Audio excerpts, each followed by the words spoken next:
اب کیا ہو گیا؟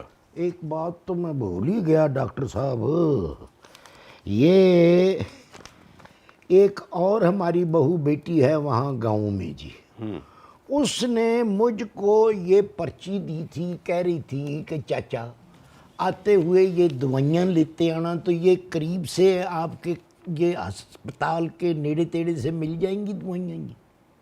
امام دین، جی جی، یہ پتہ ہے کون سی دوائی ہے؟ کون سی دوائی ہے جی؟ یہ دوائی ہم شادی شدہ خواتین میں وقفے کے لیے استعمال کرواتے ہیں، اچھا اچھا، اولاد میں ٹھیک ہے نا؟ اوپر ہر سال ایک بالکل، بچہ نہ ہو۔ لیکن ایک اور بھی اس کا استعمال کیا جاتا ہے، اچھا جی، اور وہ استعمال یوں کیا جاتا ہے کہ بعض خواتین جیسے اب حج پر جاتی ہیں اچھا یا عمرے پہ جاتی ہیں، جی جی، یا کہ گھر میں فنکشن ہونے والا ہے اچھا یا شادی ہونے والی ہے بچیوں کی، اچھا تو اچھا، ان کے ایام کو ڈیلے کرنے کے لیے، وہ جو بچیوں کے ٹھیک ہے نا؟ ہوتا ہے جی بالکل، مسئلہ، ہاں جی۔ لیکن یہ بہت خطرناک دوائی ہے۔ نہ جی، یہ کیا میں کوئی تیجاب خریدنے کے لیے آ گیا؟ تیزاب کی بات نہیں ہے امام دین، کم از کم نسخہ آپ لکھوا کے لے کے آتے ڈاکٹر صاحبہ سے۔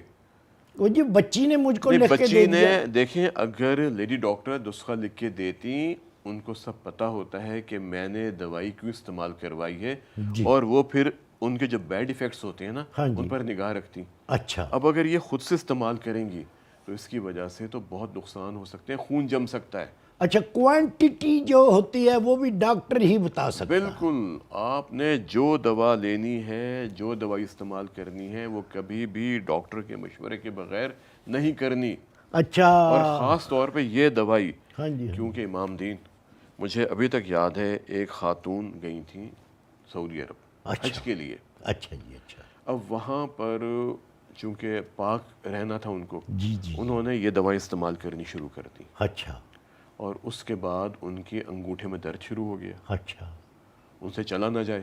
اچھا انہوں نے اپنے میاں سے یہ بات کہی کہ جی مجھ سے چلا نہیں جاتا۔ اچھا، وہ میاں صاحب تھے، انہوں نے کہا چلتی رہو، کچھ نہیں ہوتا، ہاں جی، ہاں، ٹھیک ہے۔ اس سفر کے بعد ہوتا ہے نا جو، اس میں بڑا ظاہر ہے مشقت کا مناسک کام ہوتے ہیں۔ اس کے بعد کیا ہوا، وہ ان کے پاؤں میں درد بڑھتا چلا گیا، پھر وہ اچھا، ٹانگ میں آ گیا، اور وہ تو بیٹھ گئی۔ ہے، اچھا اس کے بعد جب ان کو ہسپتال لے کے گئے ہاں، تو پتہ چلا کہ ان کے پاؤں کے اندر گینگرین ہو گئی ہے۔ یہ کون گینگرین ہوتی ہے؟ ایک ایسی بیماری ہوتی ہے جس میں پاؤں کی ٹانگ کی نالی میں خون کا لوتھڑ آ کے پھنس جاتا ہے، اوہو، اور پاؤں ٹھنڈا ہو جاتا ہے، شدید درد ہوتا ہے، پاؤں سیپٹک ہو جاتا ہے، جراثیم اتنے زیادہ ہو جاتے ہیں، اتنی بیڈ سمیل ہوتی ہے کہ وہاں انسان بیٹھ نہیں سکتا، اور پھر اگر آپ اس کا علاج وقت پر نہ کریں تو پورے جسم میں زہر پھیل جاتا ہے، اور اللہ نہ کرے بعض اوقات کوئی بھی مسہپ ہو جاتا ہے۔ اچھا تو آپ جی، یہ دیکھیے کہ کتنی ذرا سی غلطی، اور پھر انہوں نے کہا کہ نہیں میں لاہور لے کے جاؤں گا، اور لاہور جا کے میں اس کا علاج کرواؤں گا۔ وہ لاہور لے کے آئے، لیکن ان کی ٹانگ نہ بچ سکی، ہائے ہائے ہائے۔ وہ کاٹ دی گئی۔ اچھا، اب سانڈو کی سن لیں۔ اچھا، میرا سانڈو جو ہے نا، وہ تو دوائیوں کا اتنا شوقین ہے کہ کہیں کسی کی بھی دوائی پڑی ہو نا تو وہ اٹھا کے کھا لے۔ بہت، یہ تو بڑی غلط بات ہے، اور جان لیوا یہ عادت ہے۔ نہیں، وہ نہیں باز آتا۔ نہ، کبھی بھی نہیں۔ ہاں جی، ہمیشہ یاد رکھیں، جب بھی دوائی استعمال کرنی ہے ڈاکٹر صاحب کے پاس جائیں، ہاں جی، ان سے ہاں جی، مشورہ کریں، ہاں جی، وہ جو آپ کو دوائیں دیں گے ہاں جی، ان کے نسخے پر عمل کریں، ہاں جی، اور جو نسخہ دیا جاتا ہے نا ہاں جی۔ اس میں کبھی سے رد و بدل نہ کریں۔ ایک دن میرے گٹے میں درد ہو رہا تھا، اچھا، وہ بیٹھا ہوا تھا، تو میں نے کہا یار اوئے، میں کہ یہ کیا ہو رہا ہے؟ اب اصل میں جب چلتا ہوں نا جی تو میرے گٹے اور گوڈوں میں سے پرانی چرپائی کی طرح کرڑ کرڑ کی آواز آتی ہے۔ امام دین عمر کتنی ہو گئی ہے؟ او، تو پھر یہ تو عمر نہیں چیزیں پوچھا ہوتی ہیں، کرتے، جو گزر گئی اس کا کیا پوچھنا یہ ہے؟ ساری نارمل چیزیں ہیں، ہاں جی، ہاں جی، ہاں کچھ جی۔ نہیں ہوتا۔ تو وہ مجھے کہنے لگا کہ تم کو میں دوائی لکھ دیتا ہوں گٹامائسین۔ گٹا مائس، جی، وہ اس نے، میں نے کہا میں کمال ہے یہ بھائی۔ گٹامائسین کدھر سے لاؤں گا؟ اچھا، اور میں تو ڈاکٹر صاحب سے پوچھ کے ہی گٹے میں درد ہونے والی دوائی جو ہوگی وہ میں لکھوا کے وہ استعمال کروں گا۔ میں تمہاری طرح نہیں ہوں، کہیں کوئی گولی اس کو نظر آتی ہے دوائی کی زمین پہ پڑی ہوئی، وہ ادھر ادھر نظر مار کے نا جی یوں کر کے مجھے سمجھ نہیں آتی کہ وہ ایسا کیوں کرتا. بہت بری بات ہے، بہت بری بات. اب آپ نے جا کے یہ بات بتانی ہے اپنے سانڈو کو کہ یہ عادت ختم کر دو، کیونکہ اس کی وجہ سے خدا نہ خواستہ کبھی بھی کوئی مس ہیپ ہو سکتا ہے، بڑا مس ہیپ ہو سکتا ہے، جان لیوا پرابلم ہو سکتا ہے، جان بھی جا سکتی ہے. اور ایک بات اور ذہن میں رکھیں، جہاں پر ہارٹ اٹیک، جی، کینسر، فالج، ٹھیک ہے، پھیپھڑوں کی بیماریاں، ایکسیڈنٹس، ہاں جی، یہ وجوہات ہیں اموات کی، وہاں پر ایک بہت بڑی وجہ دنیا میں دواؤں کا استعمال ہے، غلط کھا لی، غلط دواؤں کا استعمال. اچھا جی، وہ ایک لوگ جب کوئی، میں نے دیکھا بابو لوگ آتے ہیں وہ میڈیکل اسٹور کے اوپر، تو وہ دوائی جب بھی خریدتے ہیں تو وہ اس کو کہتے ہیں کہ یہ ذرا مجھ کو دکھاؤ، تو وہ کچھ اس پہ ڈیٹ دیکھتے ہیں ہاں کہ کہ کب یہ بنی تیار اور کب ایکسپائر ہوئی، اور کب یہ فضول ہو جائے گی. شاباش، تو کئی جو اسٹوروں والے ہوتے ہیں وہ یہ بے ایمانی کرتے ہیں نا جی پھر، کہ اب ایک میں دوائی مہینے کی لے کر جا رہا ہوں اور اس میں ایکسپائر ہونے میں ہفتہ رہ گیا ہے، تو ان کو وہ نہیں دینی چاہیے. بالکل نہیں، یہ تو بہت بری بات ہے، بہت بری بات ہے یہ. تو بس یہی ہے جی کہ ہم ہر وقت تو آزمائشوں میں گھرے ہوئے لوگ ہیں. امام دین ایک بات اور سنیں، ہاں جی، میں اکثر دیکھتا ہوں کہ ایک گروپ ہوتا ہے دواؤں کا، اس کو ہم اپنی زبان میں کہتے ہیں PPI group, PPI group, proton pump inhibitor. ٹھیک ہے، ایک خاص گروپ ہے جو بنایا گیا تھا معدے کے ان امراض کے لیے کہ جہاں تیزاب بہت زیادہ پیدا ہوتا ہے. اچھا، ہمارے ہاں لوگ کیا کرتے ہیں، اومیپرازول اس طرح کی دوائی ہوتی ہے نا، ہمارے ہاں لوگ کیا کرتے ہیں، سگریٹ پیتے رہیں گے، دوسرے تمام کام کرتے رہیں گے، پیٹ بھر کے کھانا کھائیں گے اور اس کے بعد وہ کیپسول کھا لیں گے.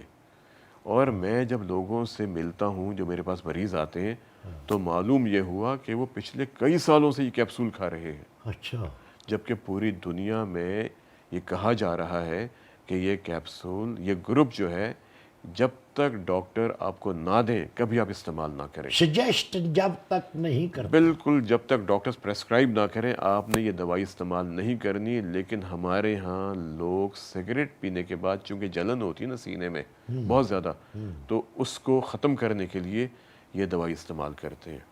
اور اس دوائی کی وجہ سے اللہ نہ کرے بعض اوقات ہارٹ فیلئر ہو سکتا ہے، دل کے پٹھے کمزور ہو سکتے ہیں. اس لیے ہمیں لوگوں کو یہ باتیں بتانی چاہیے کہ کوئی بھی دوا آپ نے بغیر ڈاکٹر کے مشورے کے استعمال نہیں کرنی، اور جو نسخہ دیا گیا ہے اس میں آپ نے رد و بدل نہیں کرنا. اور اس سے بھی اہم بات کہ لوگ نسخے کے اندر جو دوائیں دی جاتی ہیں نا، اگر فرض کریں میں نے 5 یا 6 دوائیں دی ہیں اور وہ مجھے اندازہ ہے کہ یہ دوائی کہاں کام کرے گی، لیکن وہ میڈیکل سٹور پہ جا کے ان دواؤں کو خود سے رد و بدل کروا کے آدھی کر کے، تو پھر کیا فائدہ ہوگا. اچھا یہ بتائیں ڈاکٹر صاحب، یہ اگر کسی کو آپ نے 6 دوائیاں لکھ کے دی ہیں تو وہ 6 دوائیاں کٹھی کر کے تو کھا سکتا ہے پانی کے ساتھ؟ ہاں، تھوڑے سے وقفے کے ساتھ کھائی جا سکتی ہیں. نہیں، ایک ایک کر کے کھانی ہے کہ ساری کی ساری؟ ایک ساتھ بھی کھائی جا سکتی ہیں. لیکن یہ ہم دیکھیں گے کہ نسخے کے اندر جو دوائیں دی گئی ہیں وہ ڈاکٹر خود اس کا فیصلہ کر لیتے ہیں کہ کہیں ان دواؤں کے آپس میں ریئیکشنز تو نہیں ہوتے. وہ ڈاکٹرز خود بتا دیتے ہیں آپ کو کہ ایک دوائی کی دوسری دوائی سے کوئی لگتی پھگتی تو نہیں ہے. ہاں، کہ کون سی دوائی آپ نے کب کھانی ہے. جیسے اب کولیسٹرول کم کرنے والی دوائی، وہ ہمیشہ رات کو کھانی چاہیے. کولیسٹرول کم کرنے والی، ہاں، اچھا، وہ دوائیں جو خون کو پتلا کرتی ہیں وہ بھی ہم عام طور پہ رات کو دیتے ہیں. اچھا، کیونکہ کلاٹ زیادہ تر رات کو بنتے ہیں ان لوگوں میں جو دن میں کام کرتے ہیں اور رات کو سوتے ہیں. اچھا، ٹھیک ہے. تو یہ لمبی بحث ہے، انشاءاللہ ہم کبھی اس پر تفصیل سے بات کریں گے. لیکن آج جو آپ نے باتیں کی، ان باتوں پر آپ نے جا کے عمل درآمد کروانا ہے. شاباش. اور میں نے بائی فورس ان کو سمجھانا ہے شاباش کہ یہ تمہارے بھلے کی باتیں ہیں. بالکل. تم ایسے کیوں اپنی زندگی ایک دفعہ ہے ڈاکٹر صاحب، بے شک، اور مرنے تک بندے کو اپنی زندگی گزارنی چاہیے اور ایسی گزارنی چاہیے مثال ہو. اور جب آپ جائیں تو کم از کم آپ کو طمانینت کا احساس ہو. ہاں جی، آپ کے دل کو سکون ہو. ہاں. کیونکہ دیکھیں امام دین، ہم لوگ کارڈیالوجی میں 24 گھنٹے موت کو دیکھتے ہیں. امام دین، یہ تو ہم دیکھتے رہے ہیں ساری زندگی. جسم اور روح کی جو کشمکش ہوتی ہے نا، جی، وہ کیا ہوتی ہے. جب انسان جا رہا ہوتا ہے نا، روح کہتی ہے میں نے جانا ہے واپس، ہائے اور جسم دنیاوی جسم ہے نا، ہاں جی، مٹی کا بنا ہے، وہ دنیا میں انٹرسٹ شو کرتا ہے. وہ کہتا ہے میں نے جانے نہیں دینا، میں نے بھی رہنا ہے. واہ ڈاکٹر صاحب، کیا آپ نے جسم اور روح کی کشمکش کی وجوہات بتائی ہیں جی، کہ جو جسم ہے وہ تو دنیا میں انٹرسٹڈ ہے، اور روح جو ہے اس نے اوپر جانا ہے. واپس جانا ہے.